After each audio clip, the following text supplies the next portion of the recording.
Hi, so I'm Hannah Plank, and this is the student cadre video number 2. So one of the prompts is about the phase-in plan. So right now we are 5 weeks finished, and I have taken over social studies and language arts, or scratch that. I have social studies and reading. And next week I take over writing, and they've also given me a MTSS group, which MTSS groups are like special blocks of time, 30 minutes. The entire 5th grade gets split up into smaller groups, and they work on specific reading things, and these groups are based on skill level. So I have 8, and they are they're a high group. So mostly what we've been doing is reading stories or novels and talking about the story elements, setting, character traits, plot, that kind of stuff, because that's one of the big things of 5th grade. Other groups practice more frequency with those struggling with that, and there's some groups that are even going back down to some decoding and things for those kiddos that are struggling. So anyway, so that's what I have so far, which is about a third of the day.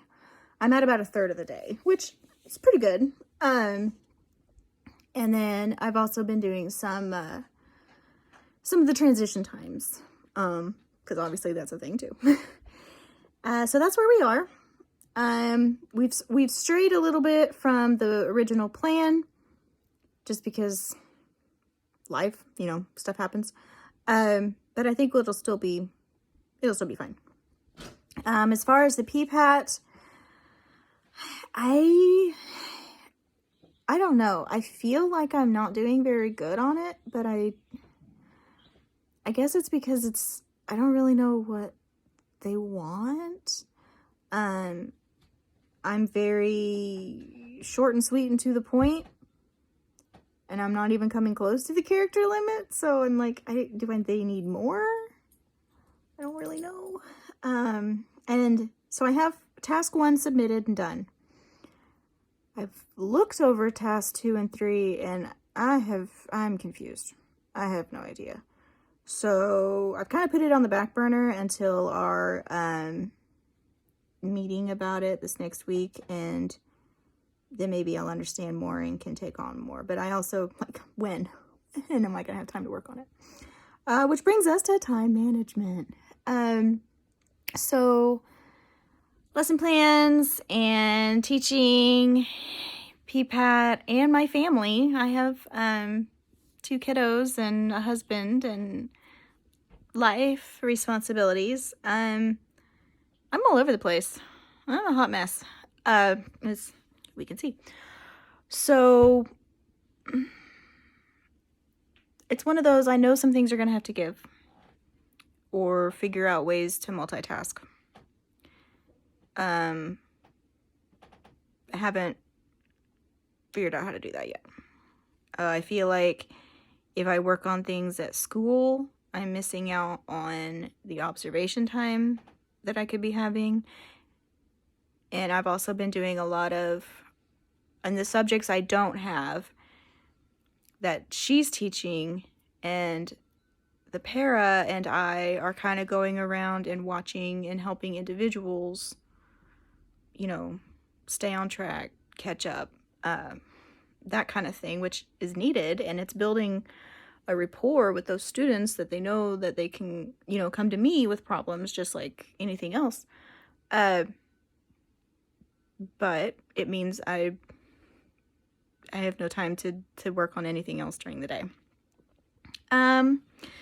Stress management, I'm kind of a pretty grounded person anyway. I pretty much live on the Hot Mess Express, so I'm used to that. One thing I really push at our house is I know a lot of families, when they get home from school, it's immediate homework time. I'm not one of those. I think everybody needs their decompression time. I do. My kids do. So when we get home, all of us kind of go do our own thing. My son delves into his Legos. My daughter goes outside. Just being outside is her place. I will just go sit on the bed and play a mindless game on my phone, or just sit and be quiet for about 30 or 40 minutes, and then we've all had our time and we can get up and I start dinner, we start homework, we start on the evening tasks. But I think that time is important. I think if I were to jump right into dinner the minute I get home, no. Or jump right into anything the minute I get home, I will not be a happy person.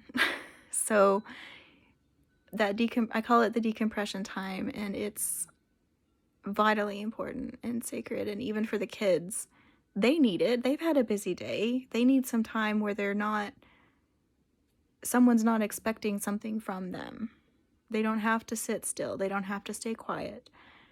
They can just do what their mental happy place and take a break. So that's probably why I'm not saying there's not any stress, but it doesn't wear on me like that. So anywho, as far as successes, let's see. I had my first evaluation yesterday. Today's Saturday, so I had it for yesterday. I mean, obviously there's things that I would have done different, which I think about in hindsight, but as far as my first one, I think it was pretty good. I'll see when we get this feedback back, but I feel good about it.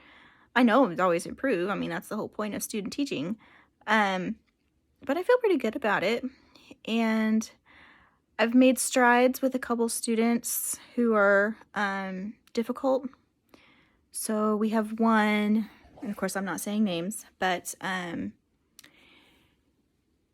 anything to do with math, when he knows math time is coming, he shuts down, digs his heels in, crosses his arms, not doing it.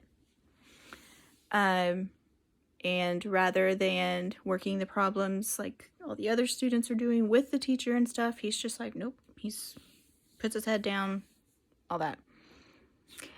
I know this kid is really into like military stuff. And so whenever he gets that way, and he just has us on ignore, I'll go up next to him and I'll go, psh, psh, done. Psh. Roger, come in. Psh. Are you there? Come in. Over. Psh. Like we're talking in a CB. And it cracks a smile.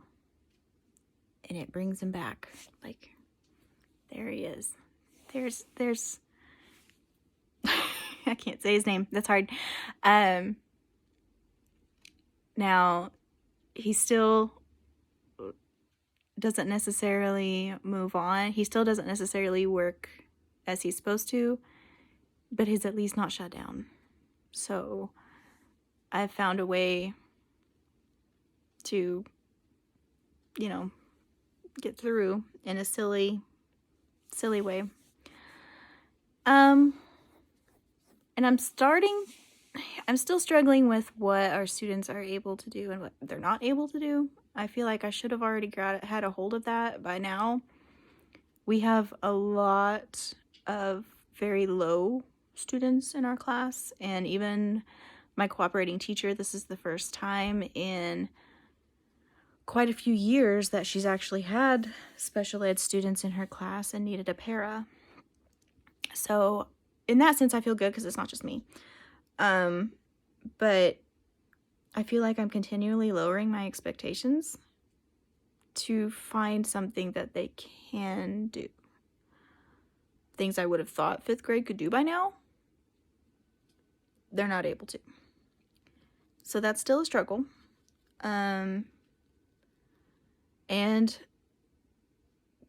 getting them to stop talking. Good gracious. They're a very talkative bunch. Unless you're trying to teach to them, and then it's a brick wall. So, yeah. That's where we are. That's where I'm at. And, yeah, I hope everybody else is having a good time so far and learning a lot. And we just gotta keep on trucking.